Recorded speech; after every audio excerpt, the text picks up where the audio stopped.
Work should allow people to find purpose, but somewhere along the way, that purpose gets buried.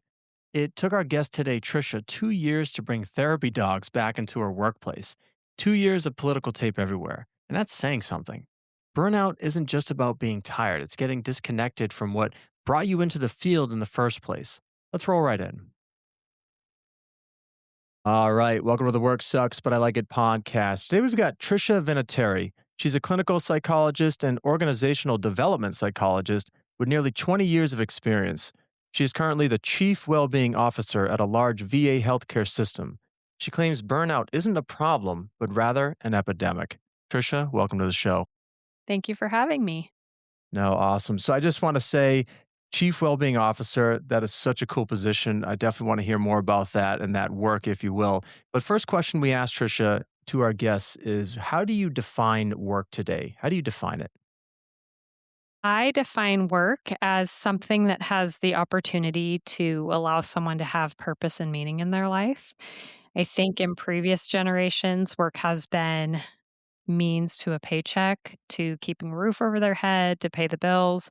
And I think what we're now seeing over the last few decades is this shift to work being something that, again, can give people a sense of meaning in their life, can be a calling, can be a purpose. I know that may not be the case for everyone, and I think that's where we see people experiencing burnout or maybe experiencing dissatisfaction in their life, but that's what it is for me, like someone's calling, someone's purpose. No, I love that. So walk us through how you apply this to what you do every day. How do you help people with their calling, their purpose? Yeah. So, in my role as a chief wellbeing officer, a lot of what drives burnout is when people get disconnected from what brought them to the field.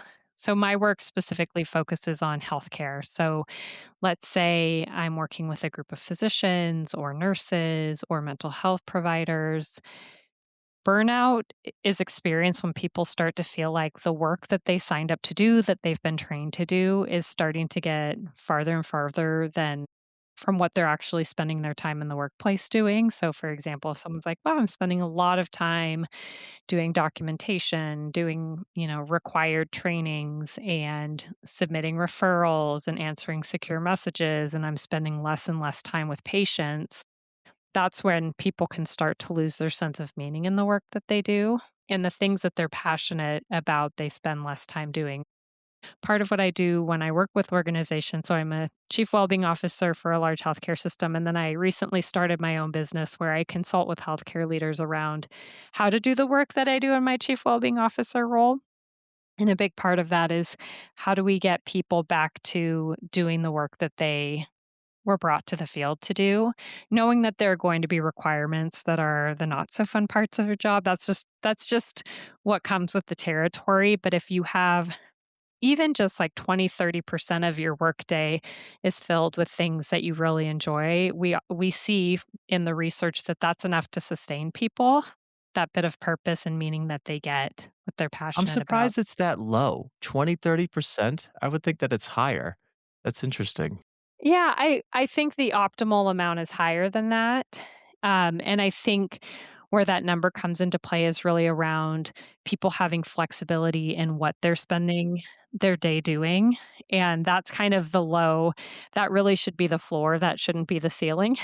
That should be 20 to 30 plus percent. But again, in some industries, what it looks like is changing pretty rapidly. And so people, again, may have signed up for a job that is quickly looking different because of changes in the industry, healthcare being one of them. No, that's awesome, Trisha. So I want to go back to you explained that beautifully with burnout. And I'm just curious how people start to veer away from the work they were originally doing. What starts to take them off track? Something psychologically? Is it more just work? I mean, what takes a person off their track, if you will? In the work that I do, it's oftentimes the organization that they work with that is demanding more of their time in activities that are not, again, what they signed up. So, direct patient care is what they've trained to do. They want to heal people, they want to help people. And it's not that the organization is saying, hey, how can we get people to do work that doesn't really bring them meaning? Usually it's things like, demands from the industry. So, like healthcare or insurance requirements or quality processes that ensure, care is being delivered safely, but usually it's kind of the bureaucracy around that or documentation. Now there is so much documentation that happens in healthcare as a way of, billing for insurance, ensuring that you're documenting correctly, putting in referrals. Like it could be so many different things, but then it can also be other type of administrative tasks. We know that people are leaving healthcare in droves. And what that means is that when you don't have enough staff, you have people that should be practicing at their top of their license, providing psychotherapy, providing patient care. But now they're like, now I need to hunt down disposable gloves because the person that usually restocks the rooms is no longer here and I'm having to do that work myself. So it can look like many things, but it's usually the institution that's creating extra work and taking people away from direct patient care. I also think it's the quantity of work that's being demanded of people these days where they're expected to do more with less. And so they may be doing the work that really brings them joy, but they're doing it at such a volume that the quality that they're delivering is not consistent with their values. Like, I want to sit with a patient, I want to talk with them, I want to get to know them, I really want to understand what's bringing them in, but I can't do that if I've been allocated 15 minutes to get through this appointment and get all that information, and then I have to turn around and document. So it's not just the time doing the things that people want to do in their work, but it's also the quantity that takes away from the quality. No, I love this. So I want you to kind of build on this, Trisha. So I've got a friend who's also a doctor, and he kind of mentioned the same thing. He's got like, so I'm from the world of manufacturing, and when we were talking one day, he's like you said, he had to see a patient every 15 minutes, and I'm thinking to myself, that's what I think of for processing parts. So when we talk about like metrics, policies, workflows in the organization, how do you see your role as this chief well-being officer to kind of like, I guess, what are the metrics for well-being? Let's start with that. There's ways in which we can measure well being through assessments, self report surveys, and things like that. I think the most compelling metrics are turnover and retention. I think that's one of the biggest things that we see when people are responding in the exit interviews or when people are making decisions to leave the field or to leave the organization. They're oftentimes very vocal about what it is that's causing them to leave. And so the flip side of that is when people stay, if you have conversations with them, they're like, I feel like I have a good work life balance. I feel like I'm really valued by the organization. I feel like I am doing the work that I want to do. I don't think it's uncommon for people to work longer hours if they're really in the flow of what they enjoy doing. Like I found myself doing that too, where I'm working, outside of my work schedule, but I'm like, I'm working on this project or I'm working with this team and I'm really enjoying it. So I don't mind working outside of my work schedule. And so going back to your original question, I do think that there are measures that can be used. Mayo Clinic has some really nice measures. There's some really good metrics, measures for burnout as well. But really, the most telling numbers are staff retention and turnover. Those are usually people voting with their feet are usually the strongest metrics. No, that's great. Thank you for that. So one thing we like to talk about in the show, Trisha, is that success is not a matter of good luck, it's good skills. What would you say is the skill to improve turnover, to improve retention, to turn this metric? What should organizations or at the person level should be doing to improve that? That's an excellent question. And I think it's a little bit of a complex one because I think there are multiple things that can be done. But Sure, if I sure. were to put it, if I were to put it into one category, I would say invest in your people. Mm, And what that means is going back to your discussion with your friend about, parallels with manufacturing, people are feeling a little bit like they're, on an assembly line or they're just a part in a bigger machine that can be easily replaced. And when people feel like they're just a staff member that can be easily replaced, they will have no qualms about leaving. But we know when people leave again, there's not only an institutional knowledge gap, there's not only brain drain, but there's also just a decrease in productivity. And so investing in your people looks like truly connecting with your staff. So, whether you're a big organization or a small organization, getting to know the people that work for the organization and not just performatively, but truly with your actions demonstrating that every single person that works for your organization is critical to the mission of that organization. So that can look like recognition, but that also looks like doing things to create a culture where people feel like they belong. And, again, that can happen with frontline managers doing things to really convey to their team that they're valued and encouraging them to take care of themselves, supporting their work life integration, supporting their well being by saying, you know what, you're taking a vacation. That's great. I don't want to see you online. I want you to know that we've got you covered. Take that time, or I understand that you need to leave early because your child is sick and you have to pick them up from school. Totally get that. I'm glad you're taking care of what's important to you in life. Things like that, where you're really recognizing that the people in your organization are humans. And again, it's shown in the research, but in my own experience, when leaders truly demonstrate that they value the people in the organization and see them as humans, people stay. So why do you think leaders, and I love this, why don't leaders actually do what you're saying, right? To do this small talk. Why do you think we like gloss over it? Because we can't track it in our metrics because it's just we don't know the true impact of getting to know the other person. We think it's a waste of time. Why do you think supervisors, frontline supervisors don't do this enough? I think that supervisors, especially middle managers, have a lot of demands on their plate. And they're stuck in between the space of having to send information down to their frontline staff, but then they're the middleman between or middle person between feedback from staff and upper management. And so I think a lot of it has to do with just bandwidth, that even though the time invested in getting to know your people and creating those relationships pays huge dividends, sometimes it feels like I just don't have enough time to do it. I've also found in my work in doing leadership coaching that emotional intelligence is not a flower that grows in everyone's garden. Mm. And so sometimes I think people get promoted into management positions because they're really good at their craft. And people are like, "Hey, you're an excellent mental health provider. I bet you'll make a great manager." And those don't always translate. And so Absolutely. I think a lot of our leaders across industries lack the skills around like genuinely connecting with people, genuinely having empathy, being willing to listen.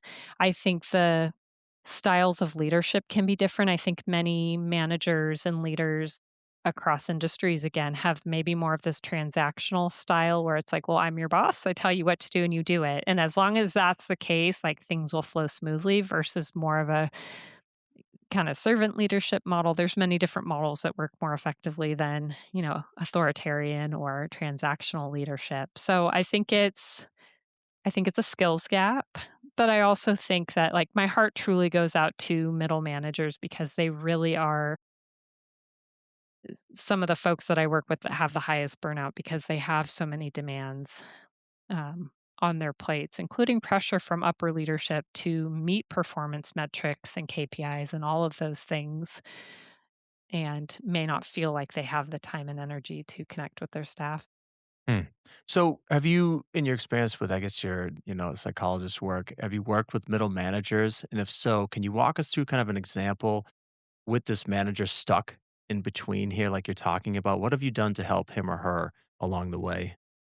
Sure. I think there has been a lot of change in the world recently and a lot of uncertainty, especially in healthcare. And again, I'm sure many other organizations, but particularly in healthcare, there have been a lot of changes. And I think one of the places where I see middle managers shying away from connecting with their staff or asking the questions like, how are you all doing in these times of uncertainty? How are you doing, knowing that things in the healthcare landscape are changing and we don't necessarily know what it's going to look like? Or how are you feeling with the fact that there are guidelines now around what kind of healthcare we can provide that may be against your professional ethics and morals? I think people shy away from those conversations. So, for multiple reasons. The first may be it takes vulnerability, and humans in general shy away from vulnerability, can be a very scary place. But I also think that managers oftentimes don't know how to respond because they may not have all the answers. And so I'm thinking about one group of managers I worked with, and they were really struggling saying, we want to ask our staff how they're doing, but that feels like we're opening Pandora's box because what they may tell us, we may not be able to fix. And so part of it has been coaching them around you don't have to fix it. Just giving them space to talk about it can be the difference between conveying that you care and conveying that you don't. You don't have to have all the answers. And it's okay to say, I don't know. I will look into it. And as soon as I have an answer, I'll give it to you. The other piece has been concerns around if we bring up questions around how are you doing? What are you struggling with? People will bring things up that are completely out of our control as managers. And that is another uncomfortable place to be. And so I've done a lot of work around helping people understand, there's fear of control. There's things that you do have direct impact on. There's sphere of influence where you may have a voice to advocate for your staff, though you may not ultimately be making the decision or have the power to make the change that's needed, but you're advocating. And then there's sphere of concern, and those are things that are completely out of your ability. Those are things like what type of reimbursement happens with different types of billings. Like that is completely out of your control. And so helping them really giving them some talking points or some ways to address when staff bring up concerns that are in that place of sphere of concern and saying, those are things that I can't affect. I'm going to continue to advocate for changes, but let's talk about what I can do that are other concerns you have that are in our immediate control and like really focusing on that. No, I love that. I love for you to build a little more on that because purpose, right? When we have the sense of calling and purpose, we feel that I guess we're in control. It sounds sometimes we lose this sense of control. So, how do we regain? Kind of, can you keep building on that, please? I love this. How do you Yeah, for regain sure. that sense of control yeah. So I think it's just first honoring that people worry about things that are completely out of their sphere of control. That is what our minds do. We are the only animals that have prefrontal cortexes that can do things like plan for the future and worry and have anxiety about what is to come. And so it's so normal for our brains to go there. So I think the first is just acknowledging that, like, totally, my mind goes to those places too, but really bringing it back to what are the things that we can control.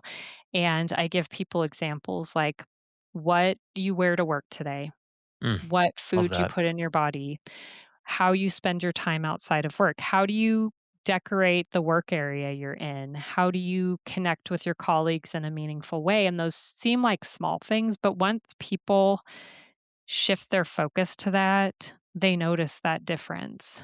And I talk about worrying about things out of our sphere of control is kind of allowing you to have a bad tenant renting space in your mind. And if and the mind is going to want to do that. So just noticing it and saying, okay, what do I have control over? I also work with leaders around using a model called listen, sort, and power. And we talk about these different spheres of control in terms of pebbles, rocks, and boulders. And Love it. pebbles are those things that are in our direct control, like Mm, immediate workflows that are maybe intra-departmental or within our team, or how we assign tasks, how we communicate as a team. Those are things we have control over. So let's focus on what of those are not going well and let's fix those. And I kind of think about it. Have you read Atomic Habits? Are you I have. familiar Yeah. with the? James Clear. Oh, Okay. yeah. Yeah. Yeah. Yeah. Yes. Yeah. Love Yes. it. Yeah. It's that same idea where it's like one pebble may not seem like a huge difference, but if you create a culture within your team around like, let's find all the pebbles we can, yeah, you build on it, that 1%, like you keep building on making those changes. And not only does it build a sense of connection with the team because you're focusing on the things everybody's experiencing, but you're doing it in a collaborative way. And so that gives managers like a very specific skill they can use and language with their teams and staying instead of saying, what are the things from day to day that bug you? People just say, what are pebbles? Let's focus on the pebbles we can change. We can allow some of our energy to go to sphere of concern, but let's dedicate like 10% to that because our brain's going to do it anyways. Let's not try to swim upstream, but let's really focus our energy on what we can change. And then that, again, really can shift the dynamics around the sphere of control versus where we're spending our time with sphere of concern. No, I love that. I love how you also emphasize the importance of language. So with my team, the people I work with, I don't say negatives, I say deltas. We talk about Oh, positives and yeah. deltas. So I think it's important. It'll be Mhm. pebbles or whatever, but I love it. So Trisha, one thing that I'm always curious about is, sometimes we're in these situations and they suck, right? When is it, a point where you say, okay, do I need to stick it through or I need to sort of pivot and change? Walk us through how someone can say, okay, this job sucks so bad, I need to leave, or I need to reassess. Maybe it's not so bad and I can stay. Ooh, that's a good question, and I wish I had a very nice formula or a nice, like, this Yeah, percentage. yeah. Me And too. I would love to hear if you've had other guests that are like, "This is the middle point." I think in many ways, I think it has to do with we as humans can tolerate a lot of negative things. Like, there are a lot of things that I have to do in my job where I'm like, "This sucks. This doesn't make sense." But so much of I still feel that sense of excitement when I go to work or when I have a new project. Like, there may be things during the day where I'm like, I hate running committee meetings. I hate it. I hate Robert's laws. I hate the whole process. That's But funny. the actual interacting with people in the committee, like, that's what I like. So I think part of it is assessing, like, what what in your work is still bringing you purpose? Do you feel like you're getting the Sunday scaries every single week and every morning, and as you're getting out of bed, you're like, "Ah, I don't wanna do this?" And that's where I was before I took this job. Like, I was just miserable. I was, you know, really short-tempered with my husband. Every time I was around friends, they were like, "You complain about your job a lot." And that's a very different place than like, yeah, there are things that suck in my job that are just part of the territory, and I know that everybody has those things in their job, but overall, I really feel like I still have that meaning and purpose. I also think about what I'm gonna call degrees of freedom. Mm, Like, so what are the aspects of your job? It might be, your schedule, the main responsibilities you have at your job, the people you work with, your boss. Do you have to commute? I think each of us have to decide like what are deal breakers for us. For me, it's commute. If I have to commute longer than a certain distance, I'm like, I agree with that one. this is sucking the soul out of my body. Like I've made a firm decision for myself. Like I am not going to commute past a certain point. So that's my degree of freedom. But for other people, it might be like, I want a boss I like. I want people that I like that I work with, and I'm willing to tolerate a commute if I'm doing something I love and I like the people I work with. So that for me has been a framework that I've used with clients, like what are your degrees of freedom, but also that I've used with other people I'm working with around like when do you decide to stay or go? And I think if COVID gave us anything, I think it gave us many silver linings and it took much from us. I'm not trying to pretend that it They didn't, did. but I think for many of us, it made us come to this place of existential reflection like life is too short. And if I'm doing a job that I truly find I have more bad days than good, I should maybe reevaluate because this is the one life I get. And do I want to reflect back and say, wow, I spent this many years in a job that I really did not find was even filling my cup a little bit. I think, and I'm not saying it's easy to change jobs or change industries or whatever it is, but I think it's important for people to really take a hard look at that because our work life spills over into our regular life, our private life, and when we're miserable at work, we usually take that home with us. So, Mm. that is not a concise answer, it's not a beautiful formula, but those are the That things that come to mind when I'm thinking about that for myself, but also the people that I work with who are like, "I don't know if I can do this anymore." It's like, reflect on that and think about those degrees of freedom. But I love that. It's sort of it's a complex process, right? But I like how you brought it down to like I almost picture when you said the degrees of freedom, it's like you have an internal compass and you're Mhm. like kind of looking out and saying, where can I go? So one thing I'd love to hear your thoughts on, Trisha, is one thing I've noticed in these conversations on the show, it's like people have this transformation of going from what I'll say extrinsic motivation to intrinsic. What are your thoughts surrounding when you were burned out? Did intrinsic motivation play a role? I guess, what are your thoughts with that? Oh, absolutely. I felt like the intrinsic motivation and value I had in my job was completely depleted. Like, people will sometimes stay in jobs because of extrinsic reasons like paycheck or status, the commute, totally, absolutely, sitting in their car several hours a day. But that intrinsic motivation, I think, is such a key piece of it. Do people feel, and I think that's where meaning and purpose comes in when we have that. We're intrinsically motivated to do the work that we do. And I will say for myself personally is that once that was no longer there, once I felt ineffective in my work, that definitely drove down my intrinsic motivation for what I was doing. And I don't think I was actually ineffective in my work. I think I just was so burnt out. That's one of the symptoms of burnout. I felt so burnt out that I was like, I don't even know if I'm doing a good job. I don't even know if the people I'm working with, I managed a team. I was like, I don't even know if I'm helping them. Like, I don't think I'm hurting them, but I don't know if I'm making their lives any easier. And So, what are the symptoms of burnout? Like, what do you measure? What do you look for? Are there metrics to when people burn out? so the symptoms are emotional and physical fatigue, which can come when you have stress in any job, but it's the type of fatigue and exhaustion that doesn't get better with rest. So if I'm really stressed out at work, and I'm like, wow, this week has been a doozy, and I spend the weekend, recuperating and rejuvenating, and on Monday I'm like, okay, I feel like I'm going back to work. That does not happen with burnout, where people just get to this place where they are just they're they're running on empty. They're running on fumes, basically.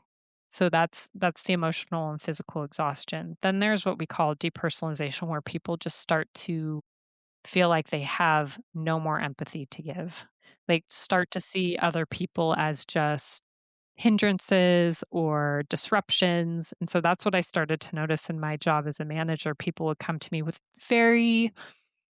very normal questions, very reasonable requests like, "Hey, can you explain this new process to me?" And I'm like, "Why are you bugging me?" And I was like, "Whoa, that is like they are not like I'm having this strong reaction." So it's this like emotional callousness we start to feel towards others. And then the third is really, again, feeling ineffective in one's job. Like, I don't feel like I'm really helping anymore. I don't feel like I'm good at what I do. I just feel like I'm not effective in what I'm doing. So those are the 3 symptoms. And then the signs are things like people being disengaged, people being pretty kind of emotionally crispy or spicy, where they may have strong reactions, and you're like, "Wow, I didn't think that that kind of situation warranted that type of response." But just kind of a lot of negative emotion all the time, and that's definitely where I was at. So, how do people like recognize that, right? From like, I guess, do people recognize those things? Can you? Do you need someone telling you, "Hey, you're being a jerk right now to me," right? How do people see that, right?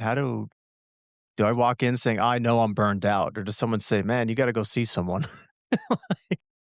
I it probably happens both ways. I know that I was talking to someone one day and they were like, "I don't know if I've ever been burnt out." And I'm like, "Well, you may not have been burnt out. You may have had stress in your life, but I liken it to a panic attack. When people Mm, say, "I don't know if I've had a panic attack," I'm like, "If you've had a panic attack, you you would would know. know. You would know." It's a very distinct experience. So, you're probably getting feedback in your life from people around you, including your loved ones that may not work with you, like, wow, you are just short tempered. You just have this little gray cloud following you around everywhere. But also, sometimes people feel like, wow, I'm at work. I'm completely exhausted. I just want to, check in, check out, and go home. I wanna be done with this. So I think it's a little bit of I think there's insight, but you're probably also getting feedback from people around you, including at work. People may say, "Wow, you used to be someone who would always volunteer for things or take the lead on things, and now I've really noticed that you've just pulled back and kind of started to really kind of curl in on yourself, and you're not at the same level of maybe performance or engagement that you used to be." Mm. So, I love how you say that burnout isn't a problem; it's more of this disease. Why is doing more yoga not going to help us? Yeah. Absolutely. And I I'm a wish yoga that were the teacher and I answer. love doing Oh, yoga, but no. See, here's the thing, and I want to be very clear about this. Personal resilience is a critical ingredient to addressing burnout. Mm. Where we get it wrong is when we think it's the only ingredient that's needed, but expecting that someone can do yoga and still deal with burnout that's really being driven by the organization that they're working for is like it's trying to catch a delusion in a paper cup, if you wanna use that term, or I often say it's like putting a Band-Aid on an arterial wound. Basically, what you're saying to people when you say, "Well, you're burnt out, so we're gonna give you yoga," and I love yoga, and it's so important for building personal resilience. But what we're saying is, we need you to learn to tolerate this broken system versus we need to fix the system that's driving your burnout. So, resilience, again, is a key element, but it has to be paired with the organization committing to making changes that are driving burnout that employees are experiencing. So let's talk change initiative, right? We've all heard the flavor of the month. We've all heard the hoorah speeches and they don't go anywhere. They suck. So how do you see change through? Can it be seen through? Do you see variances at small and large companies? I guess what are your thoughts? Consistency. I think there has to be consistency anytime we make a change. And you're right. I think, burnout is a very hot topic, no pun intended right now. Every there's discussion around people even renaming burnout because people sometimes it's a term that gets overused. But I really think if, regardless of the size of an organization, if they truly want to tackle burnout, they need to have committed leaders in an organization that is willing to be consistent and be in it for the long game because burnout takes culture change. Like it requires that the culture of an organization changes, and that does not happen overnight. So people often ask me, if we do this framework, if we bring you in and you facilitate this framework, should we see burnout go down? And I'm like, maybe not for the next couple of years because we're going to help one of the things that's driving burnout, but there are many things that can drive burnout. So we shouldn't just sit back and be like, it's too big, we can't fix it. But unless an organization is really committed to sustaining those changes, burnout will never change. Do you find that it's easy to sell this idea to organizations or are they just resistant, too stuck It in their way? depends. It It depends. Fair enough. depends. Fair I enough. think I think many organizations are still in this place of we will give them free yoga classes, which I Yeah. love. Let's do that. And we have to pair it with commitments to change the factors, the processes in an organization that are also driving burnout. So I think some people are in that place of like, well, we gave them a mindfulness app. We don't get why they're still burnt out. So it really becomes this like, you're weak and that's why you have burnout versus like, no, actually, we're driving it. So we need to take responsibility. I think that some organizations are like, this makes sense. We have evidence behind it. The American Medical Association really endorses these processes and hiring a chief well-being officer. But I still think there's this mentality of if people were just stronger, they wouldn't be burnt out. And that's where I think resistance comes, where organizations may be unwilling to, or may just have a blind spot and not be aware that they're actually creating the burnout they're trying to treat or trying to mitigate by bringing in some of these outside programs or, really beefing up their employee assistance program, which I think are all very noble efforts, but it has to be paired with culture change. And that's where I think culture change is hard. Humans hate change.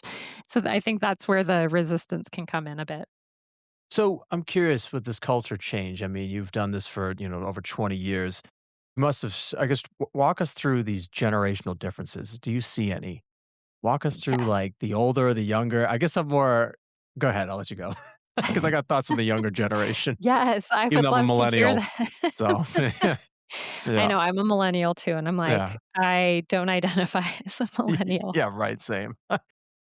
I think so this comes up so much when I work with leaders where they're again going back to the type of leadership framework people use. I had one person tell me like I'm the boss. I don't serve my employees serve me. And there's That's Yeah, rough. see, you are a That's so millennial. rough.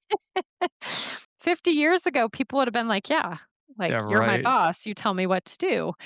But I think what we're seeing with younger generations again is when they come to a job, they expect that that job is going to give them opportunity to grow professionally, maybe not advance in positions, but advance in skills. And so many times, people that are in younger generations want a mentor, they want guidance. And I think sometimes that may come across as this person isn't very independent. They always need Mm. my guidance or my feedback, or they like they're just not autonomous. They need all these things from me. They're needy. So I hear that sometimes. But I also hear this like, just do the job, it's a paycheck, versus what you're looking for is truly having something that you feel like is making a difference. When you come to work, you want to feel like you're making a difference. And I think that's a generational shift. And we're seeing that even with decreases in volunteerism, where people are not volunteering as much. And I don't think it's because people are apathetic. I think it's because people are like I'm a psychologist. So I feel like a lot of my cup is filled by the work that I do when I work with patients. And so on the weekend, I'm like, no, I get that meaning and that sense of purpose in my work every day. So why would I then volunteer on the weekends? I'm not opposed to volunteering.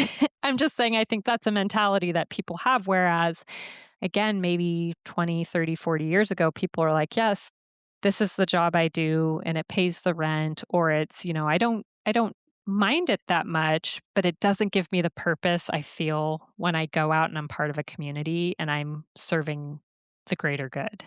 So I think that's one change we're seeing in terms of generational differences. And I think a lot of the younger generation, they just want to know why. And I think that can come Mm. across as people are being contrarian or they're being difficult. They're just inquisitive and they're like, help me understand why we're doing it this way. And they're not trying to challenge their leaders, they're just curious. And that is a big generational difference I see too. But I'd love to hear your thoughts on, on what you've noticed. About the younger generations, I guess, like you said, I mean, right? They want an opportunity to grow. I guess the interesting question I want to throw this back at you is this sense of purpose, right? Is purpose tied to a job? Because that's where I get sort of like, I think a lot, right? I've got friends that are, we're millennials and we're midlife, like you said, existential sort of crisis now of what we're doing. It's not our ideal work or ideal job. And I think we get so like tunnel vision sometimes and like, oh, it's got to be my passion. I got to do this. I got to be a certain type or the job title to be successful or whatever. And to me, I look at it as just like, it's how I'm doing it, right? It doesn't matter what I do. It's how you do it. That's what's more important, right? I could be doing yoga. I could be doing rock climbing. We could be whatever it is, right? But it's, yeah. But I guess, like, what are your thoughts with purpose and a job title? Can you put those two together? Should they go together? Oh, these are such great questions, Tony. Just making it up as we go here, Trisha. You're very good at it. Yeah, that is a great question. I mean, the other thing we're seeing a boom in are all these position titles that didn't exist 30 years ago. It's like you can't give people money, so you give them a title. Mm-hmm, mm-hmm. So I think I agree with you that the title is less important than the work you're doing and how you do it. And you may feel like, okay, maybe my specific role is not the most glamorous, but my role is helping the greater mission of the organization. And I think that's important. I don't think I can underscore for many people, it might not be, but I think for most people, they want to feel like they're working in an organization that's, you know, contributing to something bigger. Even if I think about housekeepers in healthcare, like without Mm. health excuse me, without housekeepers, there we go, there wouldn't be the ability to turn over rooms to admit new patients. And I think when we think about heroes in healthcare, we're like, it's the nurses, it's the physicians, it's the mental health care providers, it's all these other people. But it's like if we didn't have the folks running, the boiler boiler room, or if we didn't have people doing the laundry, or we didn't have the housekeepers, like everything would grind to a halt. And so I think in those cases where people are like, I'm doing this because it's contributing to the greater good, I think it also helps when you work for an organization that's like, it doesn't matter what your title is.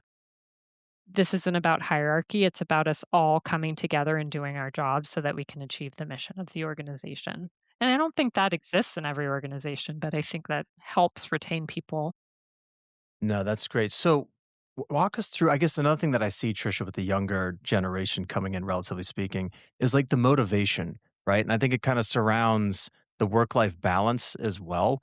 What are your thoughts in terms of like work life balance differences that we see in the younger generation and the older generation? And how does that relate to motivation, if you will, to showing up at work?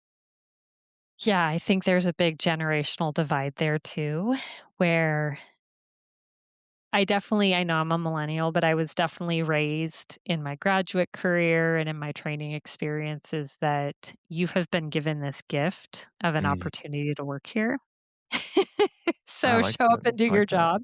Like, know that you're valued, but show up and do your job. And I have been seeing this kind of shift towards like it is expected that as my employer you're going to take care of me, and I don't think that that's an unreasonable thought. I just think how that pans out or what that looks like can be different depending on one's expectations. And so I have seen kind of this expectation that like, well, this is something that I'm entitled to. So I have Mm. seen some instances of that where people are like, well, I've done all my work for the day. It's 2:30. My work schedule ends at 4, so can I go? It's like, nope, that's actually not how that works. Like maybe we should be talking about like, are there other responsibilities we could be giving Mm. you? Or can we look at the quality of your work if you're finishing it in 6 hours? So, and that may be me tipping my hand in terms of my age, but that was definitely kind of I was raised more on like you come to work, you get your job done, and you take advantages of the different opportunities that are availed to you. But the expectation that the organization is going to abide by all of your whims may not be the case. I'm trying to say this very delicately. Yeah. I don't No, want to you're offend doing great, anyone, Trisha. I guess but the way I'm I look noticing at it, that. yeah, no, I 100% agree with you. Like, work to me is a great place to show up and like, I don't say show off, but play the game, right?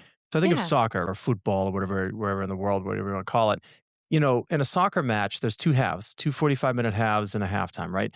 If you want to win the game, you got to play within that time. The game starts at 3, it's two, 45-minute halves, and you don't go after the game and score put the ball in the net and say you won the game. So I guess I look at it in terms of like work, that's a right? So good 9 to analogy. 5, like you have the opportunity to do something, right?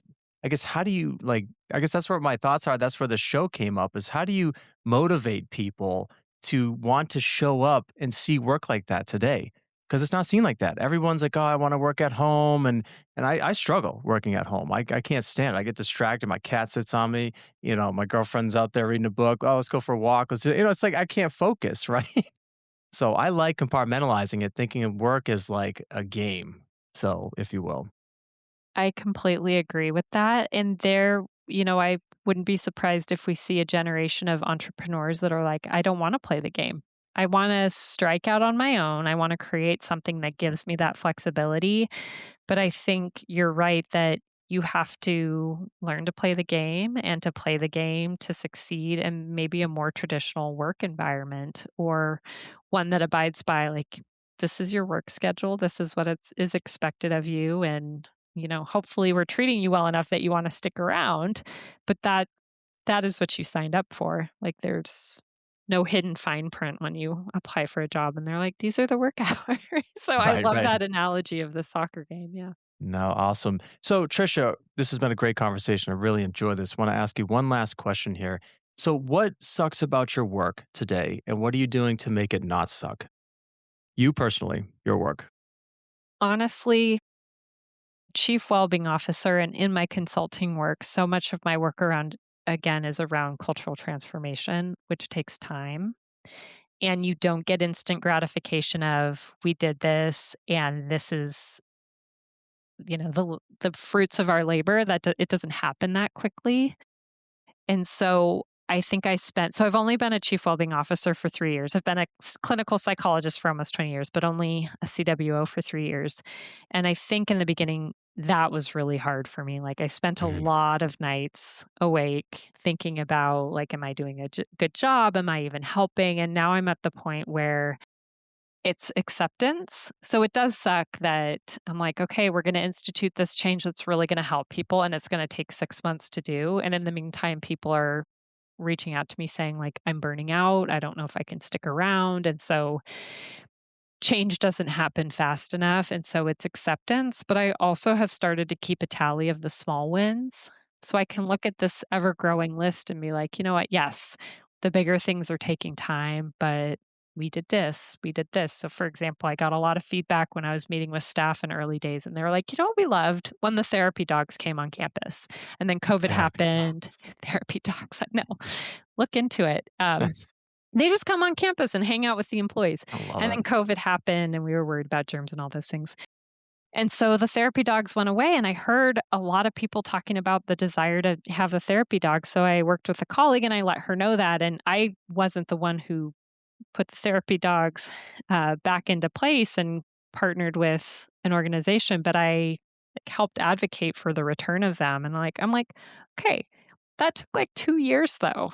But that's one of those things where I'm like, that's a win. I'm going to record that win and I'm going to focus on it. So in those moments when I'm like, wow, it really sucks that things move so slowly. And there are days where Yeah. I'm like, there's just so many things that drive burnout. We can't tackle them all. I look at that list and I'm like, these are growing pains, but I am making progress. So I would say that's the thing about what sucks about my work from time to time. And I have a great group of colleagues that are very supportive in what I do. They also are in similar roles. And so we have space to commiserate, and that's really helped to talk about how much that sucks and encourage That's each other good. to keep going. No, that's good. That definitely helps. I have the same as well. Trisha, it's been a pleasure having you on the show. I love following your work on LinkedIn. If listeners of this show want to, learn more about burnout and how to get these small wins, if you will, to work towards their purpose, where's a good place for them to land?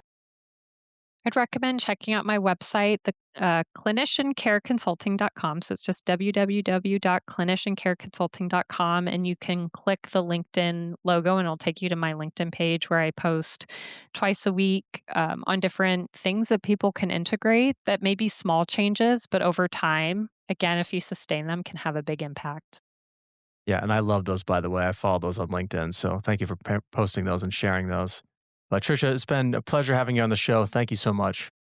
Thank you. It's been a pleasure. Trisha talks about this idea that if 20 to 30% of your work is something you genuinely enjoy, that might be enough to sustain you. But when the quantity of work increases, when we're asked to do more with less, the quality drops. And eventually that collision hits your values. That's where burnout lives. We talked about middle managers carrying impossible bandwidth, about ethical conversations people avoid because vulnerability is uncomfortable, about the myth that leaders need to have all the answers. Success is not about good luck, it's good skills. The skill today goes back to the idea of active listening. But as Trisha indicates for middle managers, the need to just hold space. We don't have to have all the answers, nor do we need them. But we can start working on creating spaces so people can talk and open up.